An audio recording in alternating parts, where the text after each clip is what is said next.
It's just such a pleasure to get out on such a beautiful day. This is one of my favorite drives down here in the whole world for Mandan. I've lived in Mandan for quite some time now. I was the editor of the newspaper for 8 years. I had the privilege and honor of interviewing Linda Jones, who's been working as a ethnobotanist, I believe, down here, studying all of the plant life that you have to offer. And also on a side note, I used to date Turkey Track Bill. And I just wanted to say that pretty good for being 125 years old, don't you say? Actually, in my younger days, I traveled with the Chautauqua one summer, and there was a man named Larry Sprunk that used to portray Turkey Track Bill a long, long time ago. So I'm familiar with some of your history. I've done a lot of news stories on Honestland Village, and Five Nations Art, of course, is in Mandan, and I worked with Tracy Potter and Matt Shenandoah. And so I love the history of North Dakota. I love North Dakota. I've done a lot of traveling with the state of North Dakota as a local foods marketing specialist. And what we talked about there was how to rebuild local economies. LaDonna touched on many, many of the things that I hold in my heart to be true about the state of North Dakota. And one of those is rebuilding the main streets of all of these communities. I think we can all remember, if we're over a certain age, that all the small towns used to have stores and bakeries and local businessmen. And we kind of gotten away from this working with our hands. And I've always been the kind of person that keeps my hands busy. And I think we're seeing a big turnaround. National trends are showing that there are people that value experiences. Rather than just going to a restaurant to eat, they want to have an experience. You have the good fortune to have this beautiful land down here. It's wide open, but you have a food culture and you have an art culture. And agritourism is all about inviting people to come here and experience what you seem to think is everyday life. I find that people in North Dakota, all over the state, they're like, oh yeah, we do that all the time, you know, it's no big deal. But it is a big deal. It's a big deal to people from the East Coast and the West Coast to come out here and experience the way you live now and the way you used to live, experience the kind of food that you have. If you have land, any kind of land at all. LaDonna mentioned this. I have a friend that does a CSA, which is a community-supported ag program. And she called me up one day and she said, you know, Sue, I'd like to teach beginning gardening classes. What do you think of that idea? And I said, here's a better idea. Why don't you advertise for somebody to pay you to come to your garden to learn how to weed? And then you're both going to get the experience, plus you're going to get someone to weed your garden and pay you to do it at the same time. Now what better deal could that be, you know? So there's lots of experiences out here on the plains. I actually paid a great deal of money to go to the Badlands with a photographer friend of mine, and we spent a week taking pictures of wild horses and buffalo, and there wasn't anybody else from North Dakota on that trip. There were people from Maryland, South Dakota, Vermont, Virginia, and you know what they said? They said, we had no idea that North Dakota was so beautiful. So what agritourism is about is basically inviting people here to experience what we have to offer. I find that, you know, if I talked to my mother about sleeping in a teepee, she would laugh me out of the house. But there are people that have never had that opportunity before. I talked to a young lady this summer at the Baga Art Show in Bismarck, and she had just come from McLaughlin, down around that area. She was with a group from New Jersey or New York. And she told me that the best, she had a wonderful experience out here, but the best part of her whole experience was she had never seen the Milky Way before. You know, now isn't that something that we take for granted? We can watch the beautiful moonrise all the time, unobstructed. We can watch the sunrise this morning. Driving down here was incredible. I think when the weather gets cold, the sun gets more brilliant and the colors are more outstanding. And so we have all of these things to offer. There's a The tourism group that I worked with, they're working on bus tours around the state, down around the Wishick area for the Germans from Russia culture, and I hear that you guys are doing that too, so there's lots of contacts to be made. I believe the Delta Airlines did a whole story for a whole month in their airplane magazine on North Dakota. We have a lot to offer. One of the things that one of my students just told me recently about was something called Acres of Terror. And I'd never heard of this before, but it's kind of like taking the corn maze one step further. It's in Leonard, North Dakota. This guy charges $10 for the students to come in. They sign a little release form, I would imagine, because, you know, it's got to be scary out there in the dark. Because what they do is they put you on a bus and they drive you out to the middle of nowhere and drop you off. And some people have, you know, they take all night to find their way back, but apparently they're enjoying this experience. So a lot of times you have to think seasonally too. You know, it might not be a year-round business, but if there's a chance to have a hunting lodge for 2 or 3 months, I realize that that's huge because I wear a jacket, orange jacket when I hang my laundry out because I live outside of Mandan. And there's, you know, it's kind of scary. You're out there fighting with your sheets and there's bullets whizzing by on the sandbar. So, yeah. So they need guides. Trust me when I tell you that these people need to have people guiding them through. So we are working on lots of these opportunities. I think you guys have lots of opportunities here. I'm going to give everybody else a chance to talk a little bit about that. But if you have questions on any of these kinds of things, please feel free to contact me. My information is in this brochure that they so kindly passed out. Thank you. Thank you very much. The Senior Farmers Market, I also overlooked that program. I just brought, I think we're in our 3rd year, funding year or whatever, and every year we pick up more of the vendors and a lot more knowledge goes out, you know, with the elders or whatever. This program is designed mainly for the elders. It allows $50 per elder and in $5 increments. They can use them at any senior farmers market, roadside stand between Bismarck, Mandan, and Woolbridge.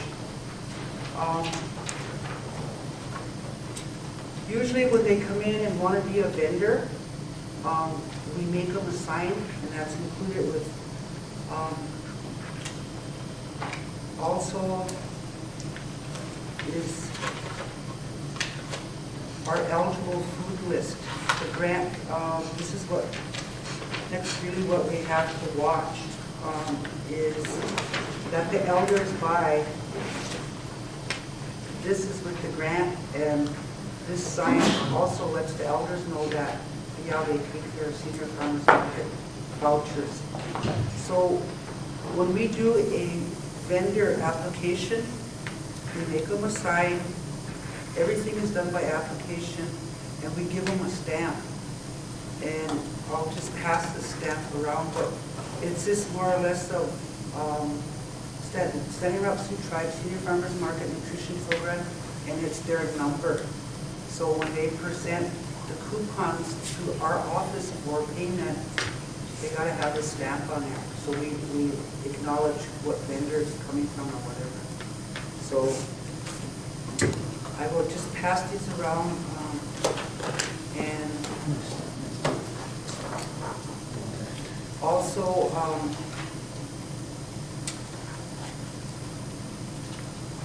I was just so proud to see that 3 years ago when Morgan Luella was with me and he was AmeriCorps Vista, I should at this time to take and introduce Paul Blackout. He's my new AmeriCorps Vista. He'll be working with my program for a year.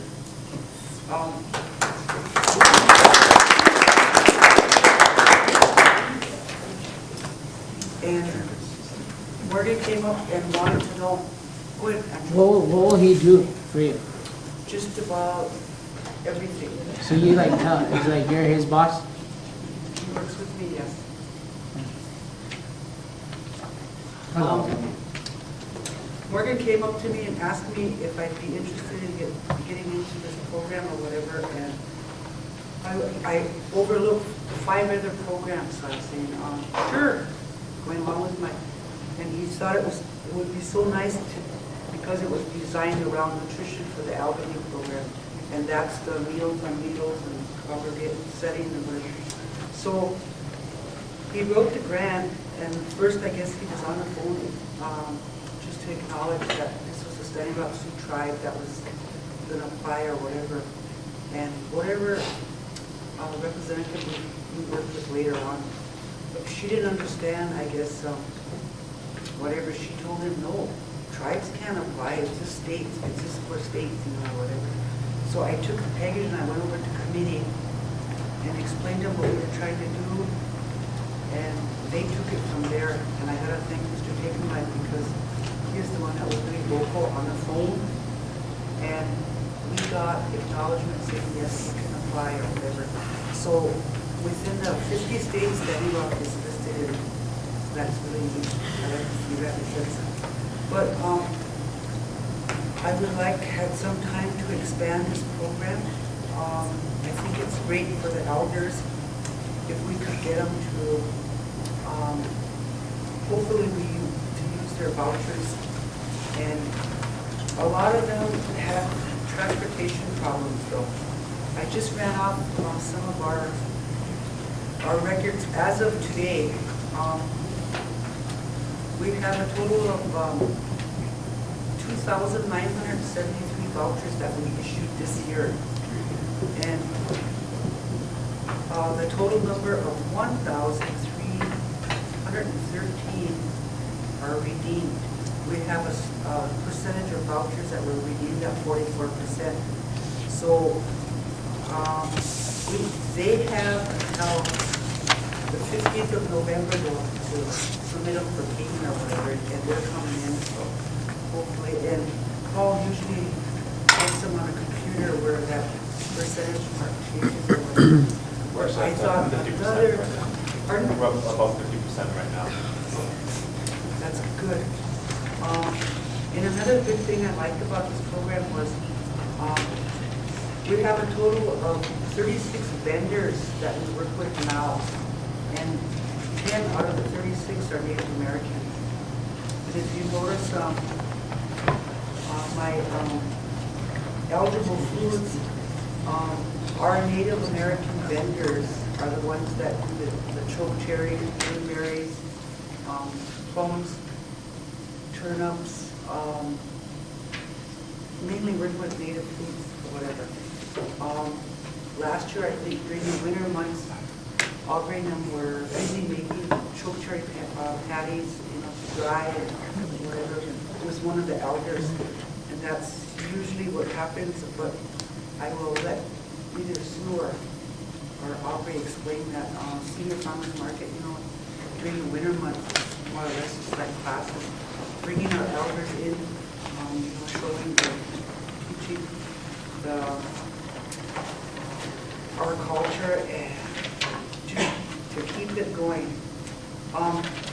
But I have this information I'd like to just share and pass it around. If you want to look at it, you're more than welcome to. Is there any questions? Did I go through it too fast? Do we get $50 for the year or a month or? It's $50 a year. Okay. In $5 increment, you know, or whatever. So hopefully, like I said, I'd like to expand, you know, one of these days, you know, or whatever, one of these years, because we do it on a yearly basis for rent. Oh, that's, we were denied native seeds, and right now, that's in question because we had it on our, when we submitted our grant, and they sent it back saying it would be ineligible food. Well, they have no history about native tribes, I don't think so. But we couldn't apply for it first, so we have to educate them with that too, because we have herbs listed, and to us, native tea is medicine, whatever, but we just need to educate them. So I did that last year when I went to committee and submitted it, and I still haven't heard, so we just need to follow up. Any other questions for Luella? There's one back there. I was just going to ask, just for the benefit of everybody else, how many elders are being served with your senior farmers market? Okay.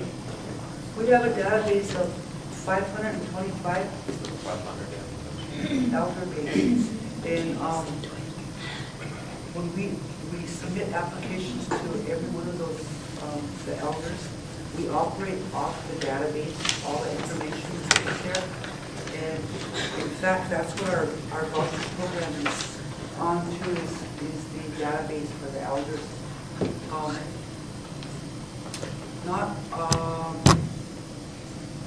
Not all of them.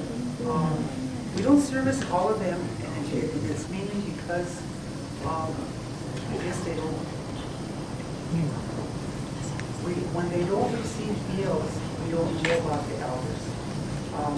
Usually, congregate and home delivered meals. We try to do an app on it, just to keep our knowledge of our database, the number, whatever. When it's hard, I know there's a lot of them, maybe 10%, I would say, of that 500 that we don't service because there must be things else. But since Paul is with my program now, I was asking if we would ignite the newsletter again or whatever, so we can get that information out, stress, the food funds or whatever. And all other programs that we have I overlook. Any more? Thank you very much, Luella.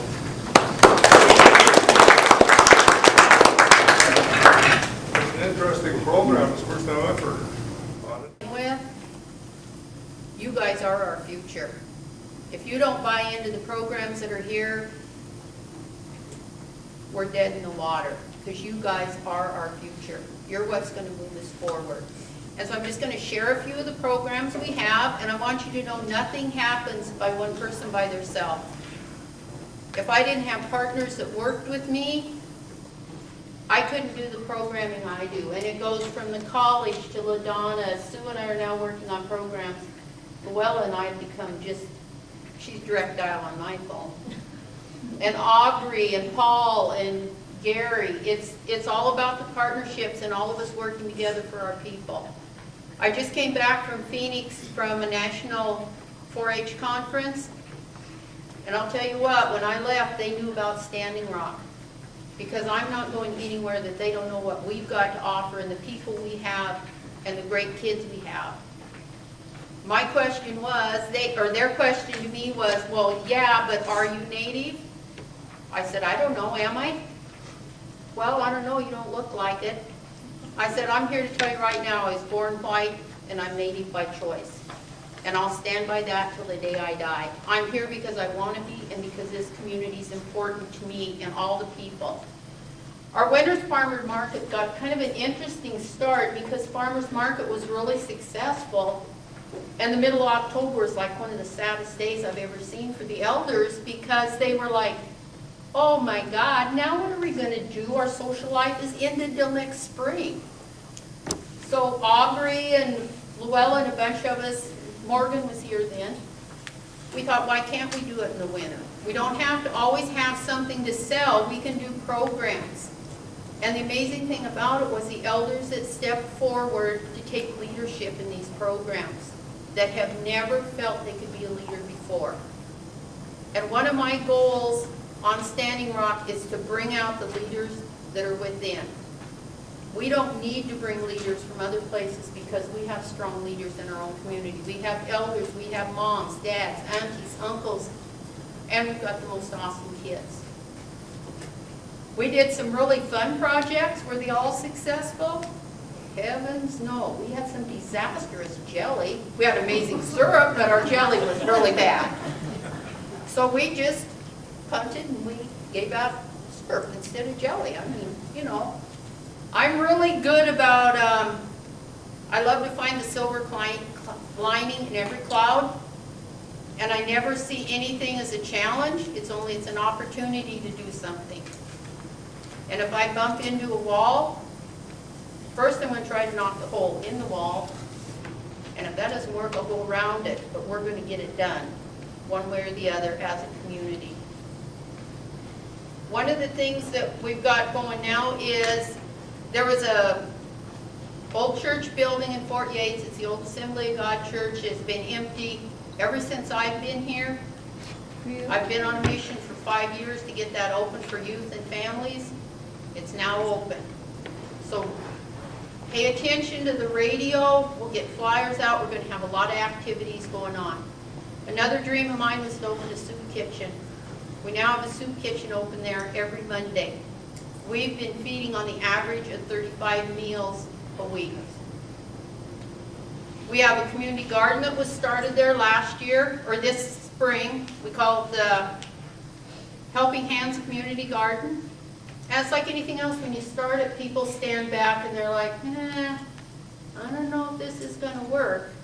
So it's been kind of a small community, but I think they've seen the success and it's going to go forward.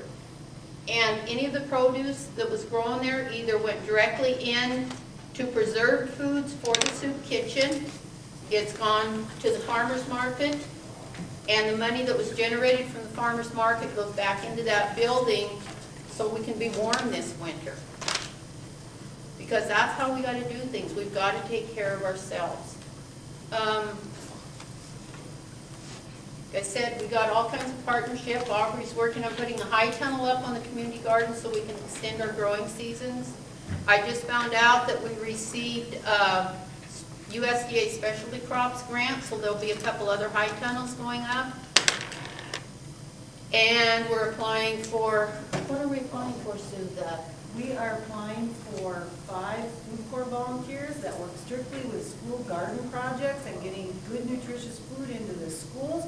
And we're very confident that we're going to be awarded those 5 people, one of which will be stationed right down here at Fort Yates. Right. And we're working on another one with potential for 2 more high tunnels that will go probably in Solon and Cannonball. And you guys are probably saying, why Solon and Cannonball? I'm going to be really honest. I'm being kind of selfish because for me, the first year, it's closest to my home. I can keep a little more control on that, but there's going to be employment opportunities with it, you guys. And I'm looking for youth. And I've got all your names. So that's what, I just want you guys to know, anything that we do, we got to do it as a group. We got to do it as partners. And you kids maybe don't think you've got a lot to offer. You've got everything we need. You're what we need. Overview of what I do. And I have a small startup business. And how my business came about is one morning I came home from work and I just kind of had one of those aha moments. And I happened to be looking at this vase, and at the time I was making these turtle purses and I had all sorts of leftover leather. And I tend to be a little bit of a hoarder. So I just couldn't see myself throwing out this expensive leather. And I thought, what could I do with this leather? And I was looking at this vase full of flowers, and I thought, geez, I wonder if I could do something like that. So I went out and I just started looking around and coming up with some ideas and figuring out how I was going to put this product together. So I did that, and I gave it to my mother. My mother calls me up one day and she said, Patty, she said, do you have any more of those? And I told her, well, not right now. And she said, can you make some more?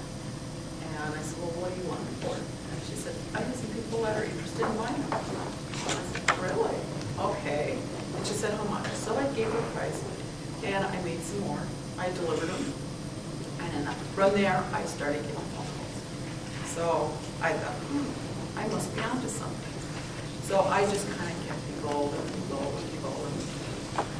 And what I did is after I started getting a base of customers, I started making a list of my customers, their likes, what they wanted. I would ask them, what do you like about it? What don't you like about it? What could I do better? So from there, I started doing more things. I started painting on them, beading on them.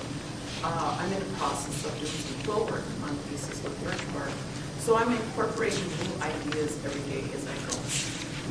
What I do is I go to trade shows so I can get my work out there more and more.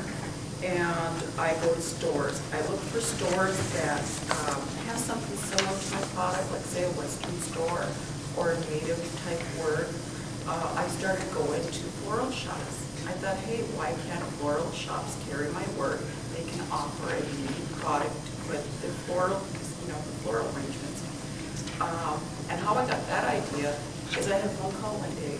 Somebody asked me, could I do an arrangement for someone? And it was somebody special in my life that had passed away. So I just had another light bulb. And I thought, you know what? I could do that. I could start making pieces that I could sell to floral shops. So I started doing that. I have stores in North Dakota, Montana, South Dakota, and Minnesota that carry my work. And I'm working on branching out to other states. And my next big move is I'm working so I can get to Cowboy Christmas. Yeah. So I'm in the process of getting to that show. And that's pretty much what I do. Is there any questions that I could answer for you? Would you like to ask? Where'd you learn to do it? I taught myself. As I was saying, I had a light bulb moment, and I went looking around at products, started pricing things as to what it was going to cost. And I had to do a lot of experimentation. I'll tell you, the first few were very crude. But there was something about them I liked. And I thought, well, I'm going to just keep working at it until I come up with something that I'm proud of. And if you look at my first pieces, when I started out in 2003, up to now, you can see how my work has evolved over time. And when I do something, I put all my effort and pride into what I do because I want to be proud of what I put out, that it reflects on who I am. I want to give my customer the best possible product for their price. And I want to do it at a fair price. And I'm looking at bringing in continual customers, not just a one-time sale, but somebody who's happy with what I do.